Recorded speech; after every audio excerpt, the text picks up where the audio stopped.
یہاں 3.5 کروڑ عوام جو شہر میں بستے ہیں وہ پانی کی بوند بوند کو ترس رہے ہیں.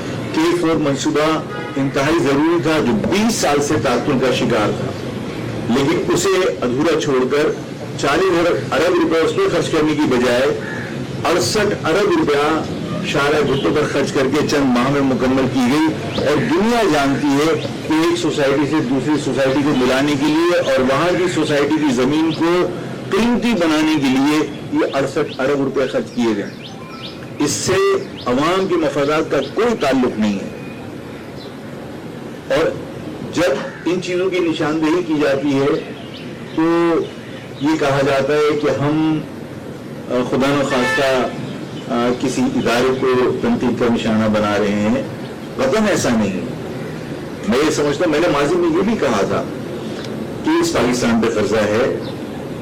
صرف یہ نہیں کہ آرمی کے آفیسرز کے گولف کلب ہیں، ہماری بیوروکریسی کے بہت بڑے بڑے گولف کلب ہیں جو بہت قیمتی ہیں، جس میں 2 آدمی کھیل رہے ہوتے ہیں اور 4 آدمی غلاموں کی طرح ان کی اسٹک کاندھوں پر لاد کر اور ان کے جام ساتھ لے کر چل رہے ہوتے ہیں. کیا یہ ممکن نہیں ہے کہ یہ گولف کلب کی قیمتی زمینیں آکشن کر کے ہم پاکستان کا قرضہ اتار دیں؟ لیکن پاکستان کی عوام پر IMF کا قرضہ اتارنے کے لیے نئے ٹیکسز لگا دیے جاتے ہیں، لیکن بیوروکریسی اور پاکستان کی جو اشرافیہ ہے، جو مقتدرہ ہے، اس کے ان کی عیاشیوں میں کوئی کمی لانے کی کوشش نہیں کی جاتی. اور IMF کے بارے میں بھی میں آپ سے عرض یہ کرنا چاہتا ہوں کہ IMF اس کو کوئی دلچسپی نہیں ہے کہ پاکستان کے عوام کس طرح پس رہے ہیں. میرا اپنا ماننا یہ ہے، ہو سکتا ہے کہ میں غلطی پر ہوں، میرا اپنا ماننا یہ ہے کہ پاکستان کے اوپر IMF جس طرح کے پروگرامز بنا کر دے رہا ہے، ان پروگراموں کا مقصد یہی ہے کہ پاکستان کی عوام بھوک اور افلاس سے چیخ پڑے اور وہ پاکستان کی زمین سے محبت کی بجائے اپنی اولاد کو روٹی دینے کے لیے کچھ بھی کرنے کو تیار ہو جائے. اور ایسا ماضی میں ہو چکا ہے. میں اللہ تعالیٰ سے دعا کرتا ہوں کہ اللہ تعالیٰ اس ملک کو، میرے ملک کو، میرے بزرگوں کے ملک کو، جو میرے بزرگوں نے بہت قیمتی جانیں ضائع کی ہیں، اس ملک کے لیے قربان کی ہیں، وہ ملک قائم و دائم رہنا چاہیے. لیکن جو حالات مجھے نظر آ رہے ہیں اس میں آپ یہ دیکھیے کہ 11 ارب کا یہ IMF کے بارے میں جو میں نے آپ سے عرض کیا کہ IMF اس طرح کے پروگرام کو آپ کے اوپر مسلط کر رہا ہے کہ عام آدمی بھوک کی وجہ سے وہ یہ کہے کہ مجھے کسی چیز سے کوئی سروکار نہیں ہے، مجھے ملک سے کوئی سروکار نہیں ہے، مجھے ملک کے دفاع سے کوئی سروکار نہیں ہے، میرا بچہ بھوکا مر رہا ہے. یہ اس مقام پر IMF آپ کو لے کے جانا چاہتا ہے. آپ یہ دیکھیے کہ وہ لوگ جو کل بھی انگریزوں کے کتے نہلاتے تھے اور غلام تھے، آج بھی وہ ٹیکسوں سے مستثنا ہیں. آج بھی وہ لوگ جنہوں نے پاکستان بنانے کے لیے بے انتہا قربانیاں دی تھیں اور جو پاکستان بچانے کے لیے بے پناہ قربانیاں دینے کے لیے آج بھی تیار ہیں، انہیں اس مقام پہ لے جانے کی کوشش کی جا رہی ہے کہ وہ پاکستان سے متنفر ہو جائیں، وہ پاکستان کے دفاع سے غافل ہو جائیں اور وہ اپنے روٹی کے لیے کچھ بھی نعرہ لگانے پر مجبور ہو جائیں. آپ یہ دیکھیے کہ پاکستان کی عوام کے اوپر وہ IMF باقاعدہ ڈکٹیٹ کراتا ہے آپ کو کہ یہ جو 18% GST آپ نے لگا رکھا ہے، 1% GST عوام پر بڑھایا جائے، اس لیے کہ اس سے 300 ارب روپیہ وصول کیا جا سکتا ہے. 1100 ارب کا جہاز مریم نواز خرید لیتی ہیں اور ان سے IMF نہیں پوچھتا کہ یہ غریب ملک جس کے پاس کھانے کو پیسے نہیں ہیں، جن کے سیلاب کے اندر متاثرین کے لیے تم ہم سے مدد مانگتے ہو، تم یہ 11 ارب کا جہاز کیسے خرید رہے ہو؟ کروڑوں روپے کی گاڑیاں ابھی سینٹ کے لوگوں کو دی گئیں، اربوں روپے کی گاڑیاں بیوروکریز کے لیے بھی پرچیز کی گئی ہیں، ٹینڈر کیا گیا ہے. IMF تم سے نہیں پوچھتا کہ تمہارے پاس جب کھانے کو نہیں ہے تو ہم سے بھیک مانگتے ہو، تم ہم سے $1 ارب لینے کے لیے ناکرے کرتے ہو، تو یہ تم پیسے جو خرچ کر رہے ہو یہ کیوں کر رہے ہو؟ غریب عوام کے اوپر 1% GST، جو فقیر بھیک مانگ کر جو ماچس خریدتا ہے اس پر بھی وہ GST دیتا ہے. لیکن جو وڈیرا ہے جس کو جاگیریں اور جائیدادیں انگریز اپنی وفاداری کی وجہ سے عنایت کر کے گیا تھا، وہ ان کے کیونکہ وفادار تھے اور آج بھی ان کے وفادار ہیں، ان سے ٹیکس وصول کرنے کے لیے کبھی IMF نے کوئی شرط نہیں رکھی، کوئی آپ کے اوپر انہوں نے ڈکٹیشن آپ کو نہیں دی. آپ عوام کے اوپر 1% GST لگانے کے لیے IMF آپ کو کہہ رہا ہے. آپ کبھی بھی یہ نہیں سنیں گے کہ IMF نے یہ کہا ہو کہ جو وڈیرا جاگیردار اربوں کھربوں روپے کا مالک ہے اور پاکستان کے ہر بڑے شہر میں اس کی جائیدادیں اور جاگیریں ہیں اور وہ بے پناہ دولت کا مالک ہے, اس کے پاس بہت قیمتی گاڑیاں ہیں, اس پر اس کی آمدنی کے حساب سے ٹیکس ہونا چاہیے, بالکل نہیں کہا جائے گا. آپ کے جو سیلری پرسن ہیں انہوں نے 605 ارب روپیہ ٹیکس دیا ہے, جبکہ پورے سندھ کے اور پورے پاکستان کے جاگیردار انہوں جو مالدار ہیں, جو ارب پتی ہیں, کھرب پتی ہیں, انہوں نے صرف 6 ارب روپیہ ٹیکس دیا ہے. IMF نے کبھی ان سے ٹیکس پر مطالبہ نہیں کیا. یہ خوف ہے میرا کہ IMF جس ڈیزائن کے اوپر پاکستان کو لے کے چل رہا ہے, جو پروگرام وہ آرکسٹریٹ کر رہا ہے, وہ مجھے لگتا ہے کہ ہم اس طرف جا رہے ہیں کہ پاکستان کی عوام کل اپنے بھوک کی وجہ سے پاکستان کی زمین, پاکستان کے دفاع, سب چیزوں سے غافل ہو کر اپنے روٹی کے مطالبے کے اوپر اکتفا کرے گی, جو ملک کے لیے نقصان دہ ہے. اور یہ بات مقتدر حلقوں کو سوچنی چاہیے. وہ لوگ جو اس پوری دنیا کے ثالثی کا کردار ادا کر رہے ہیں, وہ اپنے پاکستان کے اندر ہونے والی اس بے چینی کی, بڑھتی ہوئی بے چینی کو کم کرنے کے لیے اقدامات کریں. میں یہ بات مقتدرہ سے اس لیے کہنا چاہتا ہوں کہ یہ بات کسی سے ڈھکی چھپی نہیں ہے کہ اس پاکستان میں, گلگت بلتستان میں, کشمیر میں کہیں بھی حکومت انہی مقتدرہ کی مرضی کے بغیر نہیں بن سکتی. یہاں پر فارم 47 کا چرچا آج عام چھوٹے سے بچے کو بھی پتا ہے جو کل تک نہیں پتا تھا. تو سب کچھ اب ایکسپوز ہو چکا ہے. جب سب کچھ فیصلے مقتدرہ نے کرنے ہیں, جب سارے فیصلے طاقتور لوگوں نے کرنے ہیں, تو طاقتور لوگوں کو یہ بھی سوچنا چاہیے کہ جو ان کی بنائی ہوئی حکومتوں کے اندر کرپشن ہے, اسے اگر روکنے کے وہ اقدامات نہیں کرتے تو لوگ یہ سوچ سکتے ہیں کہ اس میں آپ کی حمایت حاصل ہے. یہ ملک جس سمت جا رہا ہے, آپ یہ دیکھیے کہ یہ خبر ہم پڑھ کر حیران ہوئے کہ جناب خیر پور کے اندر کئی ارب روپے آپ نے زو کے لیے سینکشن کیے اور کمپلیشن سرٹیفکیٹ بھی مل گیا اور وہ پیسے ریلیز بھی ہو گئے. جب آپ نے تحقیقات کی تو پتہ چلا خیر پور کے اندر تو کوئی زو ہے ہی نہیں. تو جب کرپشن کا عالم یہ ہو تو اس کے بعد پھر جن لوگوں نے یہ حکومت قائم کی ہے ان کو فکر کرنی چاہیے کہ پاکستان کی عوام ظاہر ہے کہ ہینڈلرز کو بھی اور یہ حکومت بنانے والوں کو بھی اس جرم میں شریک سمجھ سکتی ہے. تو ہمیں احتیاط کے ساتھ اس ملک کے دفاع کی سنجیدگی سے فکر کرنی چاہیے. دفاع صرف یہ نہیں ہوتا کہ آپ کے پاس جدید اسلحہ ہے. میری پاکستان کی افواج اس وقت دنیا کی چند طاقتور ترین افواج میں ہے, لیکن میں آج ہو سکتا ہے کہ میری بات بہت کڑوی لگے لوگوں کو اور شاید وہ اس کو غلط معنی پہنائیں, لیکن اللہ کو گواہ بنا کر کہہ رہا ہوں کہ میں خلوص کے ساتھ یہ بات کرنا چاہتا ہوں, سمجھانا چاہتا ہوں کہ اس پاکستان کی آج کی آرمی سے زیادہ طاقتور, زیادہ تعداد میں زیادہ, اسلحے کے اعتبار سے زیادہ نیوکلیر وار ہیڈ آپ سے زیادہ تھے سوویت یونین کے پاس. لیکن وہاں ایک گورباچوف تھا جس نے ایسی حکمت عملی بنائی غیروں کے ساتھ مل کر کہ وہاں روٹی کے لالے پڑ گئے, اور جب روٹی پیٹ میں نہیں تھی تو وہاں پر ساری اسٹیٹس روٹی کے لیے زمین سے وفا کرنے کی بجائے انہوں نے علیحدگی اختیار کری. سوویت یونین کا ڈس انٹیگریشن کا جو سبب بنا وہ روٹی بنی. ہم اسلحے سے ملک کو جوڑ کر نہیں رکھ سکتے. ہم ایک دوسرے کو بھائی سمجھ کر, ایک دوسرے کو اعتماد دے کر, ایک دوسرے کے مفادات کا تحفظ کر کے ہم اس پاکستان کی عوام کو جوڑ سکتے ہیں. جو صورتحال ہے, جو حالات ہیں, اس میں پولیٹیکل لیڈرشپ کا کوئی مثبت رول میں نہیں دیکھتا. انہوں نے اس پر اتفاق کر لیا ہے کہ سارے معاملات آرم فورسز نے اپنے ہاتھ میں لیے ہوئے ہیں اور ہم بے فکر ہیں. انہیں پارلیمنٹ میں بیٹھ کر اپنے مفادات کے اندر قانون سازی کرنے سے فرصت نہیں. اپنے بزنسز اور جو بزنس امپلائر ہیں ان میں اضافہ کرنے سے ان کو فرصت نہیں ہے. انہیں کوئی دلچسپی نہیں ہے کہ پاکستان کی عوام کیا سوچ رہی ہے. اس پاکستان کا دفاع کرنے والوں کو سوچنا چاہیے, سوچنا پڑے گا کہ یہ ملک جس طرف جا رہا ہے, جس سمت جا رہا ہے, اور جس طرح یہاں کے لوگ, آج آٹا 200 روپے کلو مل رہا ہے, غریب آدمی کو کھانے کے لیے کچھ بھی ایسی چیز آپ نے نہیں چھوڑی کہ جس کو وہ سہولت سے, آسانی سے, آسودگی کے ساتھ کھا کر زندہ رہ سکے. آپ نے ہر چیز کی طرف مہنگائی کر دی اور کوئی کنٹرول کرنے والا نہیں ہے. ان حالات میں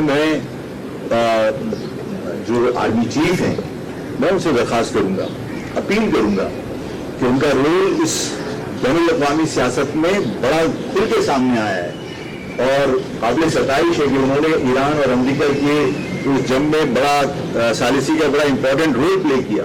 لیکن دنیا میں ثالثی کے بعد اگر پاکستان سے وہ لاتعلق ہو جائیں یا پاکستان کے معاملات پر وہ توجہ نہ دے پائیں تو یہ خطرناک عمل ہے.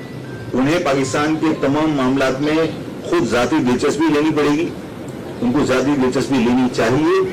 پاکستان کی عوام, مہاجر عوام خصوصاً, وہ اس پاکستان کے لیے ان کے ہر اقدام کی سپورٹ کرے گی, ان کے ساتھ شانہ بشانہ کھڑی ہوگی اس پاکستان کو بچانے کے لیے اور پاکستان کو مستحکم کرنے کے لیے. یہ طریقہ کار قطعاً غلط ہے کہ آپ صرف اشرافیہ کے مفادات کے لیے قانون سازی کرتے رہیں اور پاکستان کی عوام کو آپ ایڑی تلے کچل کر آپ انہیں غلاموں کی طرح ختم کرنے کی کوشش کریں.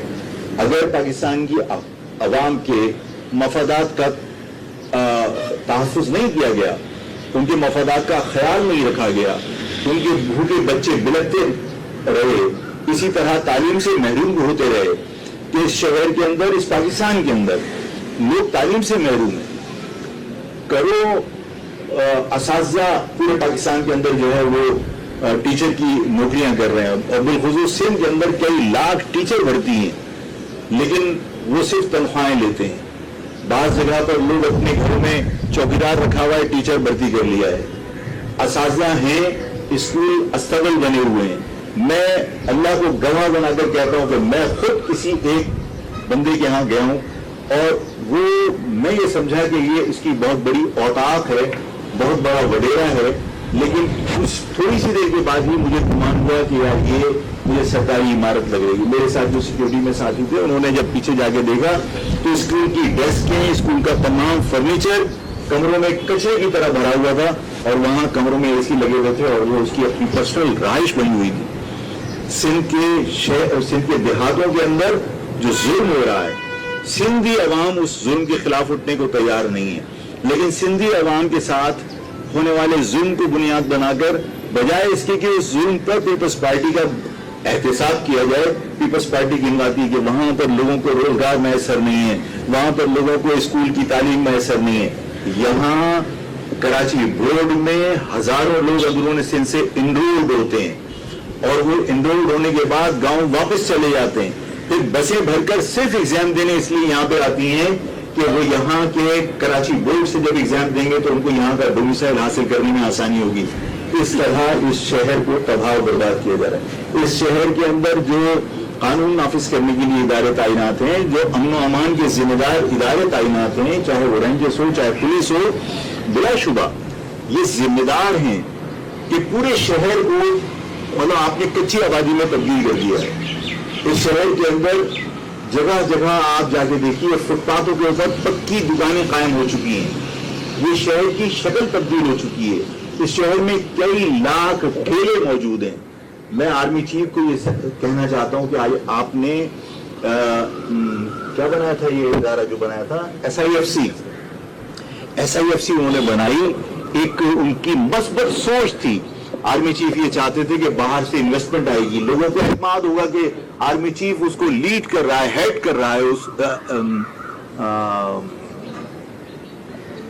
SIFC کو, اس کو ہیڈ کر رہا ہے آرمی چیف, کیونکہ پولیٹیکل گورنمنٹ کے اوپر ہو سکتا ہے کہ باہر کے لوگ اعتماد نہیں کریں, لیکن آرمی چیف خود سوچئے کہ آپ کے ہیڈ ہونے کے باوجود کتنی انویسٹمنٹ یہاں پاکستان میں آئی ہے. پاکستان میں انویسٹمنٹ کا دروازہ کراچی ہے.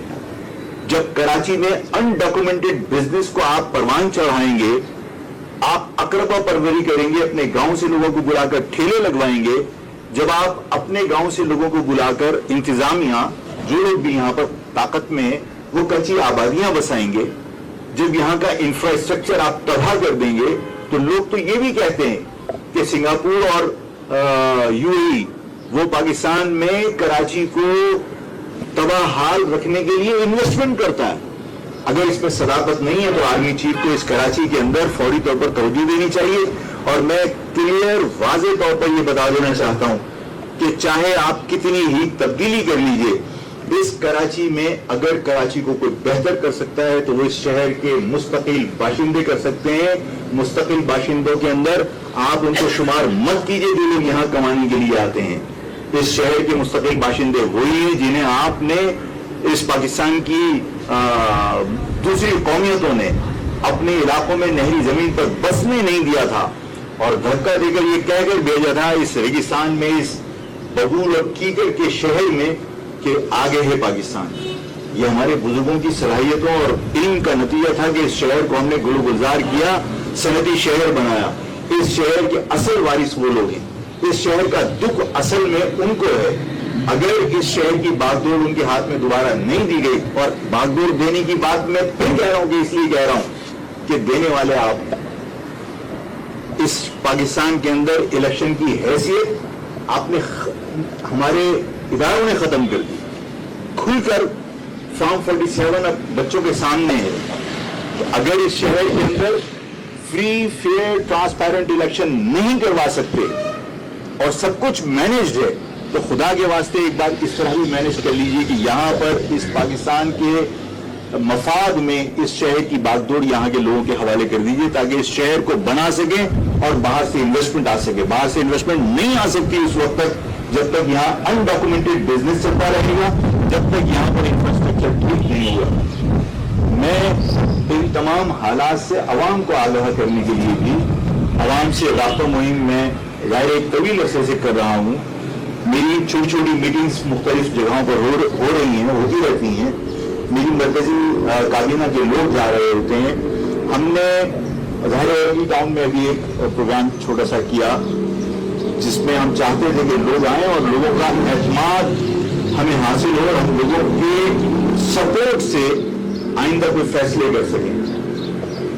بیت الحمزہ کے پاس ایک گراؤنڈ تھا, الحمزہ گراؤنڈ.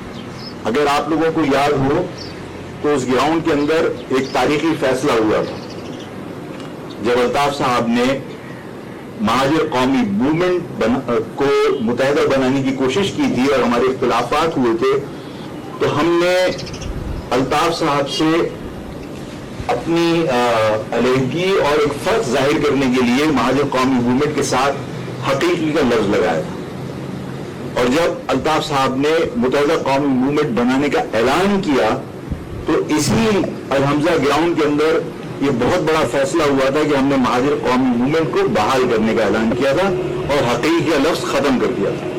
اسی الحمزہ گراؤنڈ کے اندر 25 جولائی کو ہم نے ایک بہت بڑا عوامی اجتماع رکھا ہے, اور میں بہت پر امید ہوں, اللہ سے بھی مجھے بہت امید ہے کہ اللہ مدد کرے گا ہماری, اور تاریخی اجتماع ہوگا بہت بڑا, بہت پرجوش, بہت بڑا اجتماع ہوگا جس میں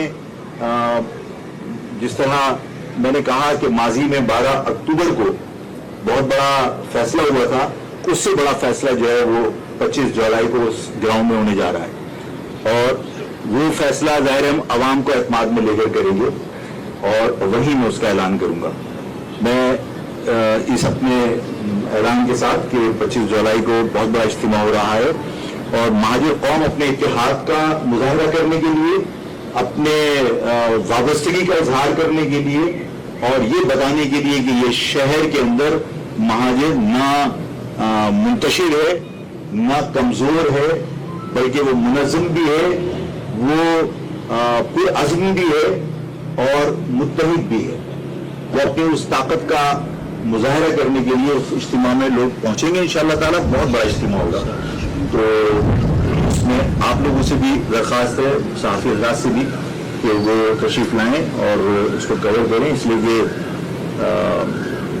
بعض جگہ آپ ہماری آواز بنتے ہیں، آپ ہماری آواز پہنچاتے ہیں، جس کا ہم ہمیشہ مشکور رہیں گے، جس پر آپ کا سب کا بہت بہت شکریہ. اس لیے کوئی کوشچن ذہن میں اگر نہیں ہے تو شکریہ آپ کا. بہت سارے لوگ اور بھی اپیل کرتے ہیں، لیکن وہ اپیل سنی نہیں جا رہی، جو مطلب شہر کی بزنس میں اور بھی وکاس میں بہت سارے لوگ اپیل کرتے ہیں.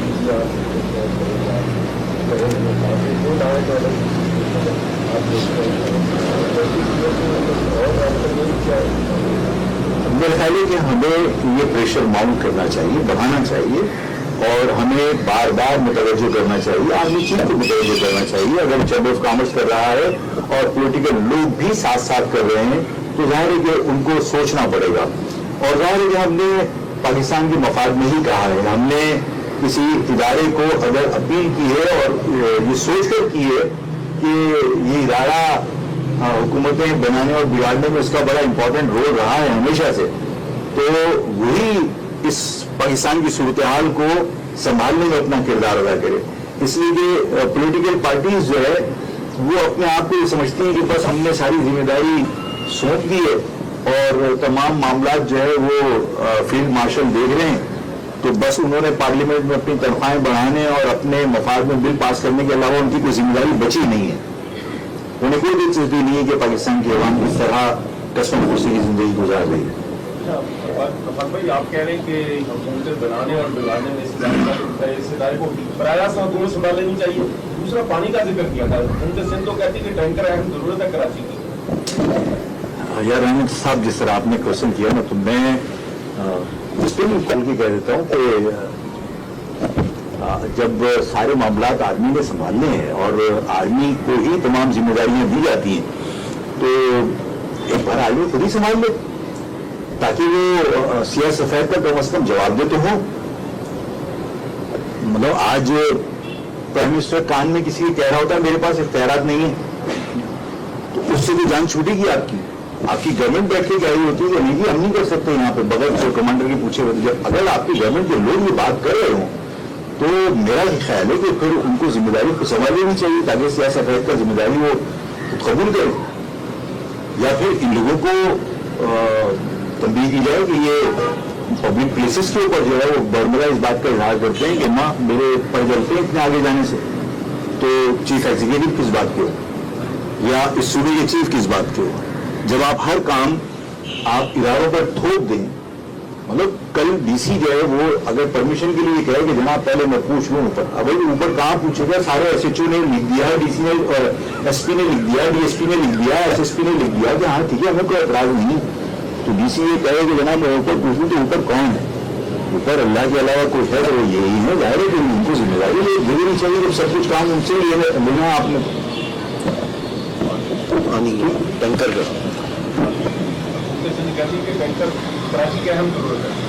یہ 3,500 ٹینکر جو ہے وہ تقریباً کچھ میرا خیال ہے کہ 3-3.5 ملین گیلن پانی جو ہے وہ شہر کو سپلائی کرتے ہیں. ٹھیک ہے نا؟ میں دعوے سے کہتا ہوں مجھے 1 ہفتے کے لیے یہ ٹینکر بند کرنے کے لیے دیجیے اگر لائن کے اندر پانی نہ آ جائے. یہ ٹینکر ہیں کس کے؟ جس دن آپ کو پتہ چلے تو اس دن آپ کو یہ احساس ہو کہ ہاں یہ ٹینکر جو ہے وہ ہم نہیں روک سکتے، میں بھی نہیں روک سکتا. مطلب ہماری کیفیت یہی ہے کہ مطلب ہم اپیل کر سکتے ہیں لیکن شہر کی مرضی کہ وہ چھوڑے یا نہ چھوڑے. تو حالت یہی ہے کہ ٹینکر جس کی وہ خود بند کریں تو کریں، آپ نہیں کرا سکتے. ٹھیک ہے بھائی؟ نہیں ابھی ہم پلان کر رہے ہیں کہ دیکھیے وہ بیت الحمزہ ایسا نہیں تھا کہ انلیگل زمین پہ تھا اور ہائی کورٹ کے آرڈر سے، لیکن میں نے کہا نا کہ بعض جگہ پر عدلیہ کے بھی پر جلتے ہیں کہ عدلیہ بھی فیصلے بغیر پوچھے نہیں کر سکتی. میں اپنے کیسز میں نے دیکھا ہے، میں نہیں جانتا کہ پیچھے سول بیس میں کون ہوتا تھا. ڈان اخبار میں 3 کالم کی خبر لگی ہوئی ہے کہ جج نے مطلب فائل پھینک کے اس نے کہا کہ جناب میں اگر اپنی مرضی سے کیس سننے کا بھی مطلب اختیار نہیں ہے تو مجھے ہائی کورٹ میں بیٹھنا نہیں چاہیے، اور اس نے باقاعدہ ریزائن کیا. میرے کیس میں ہائی کورٹ کا جج سارے کیسز سنتے ہوئے اچھے موڈ میں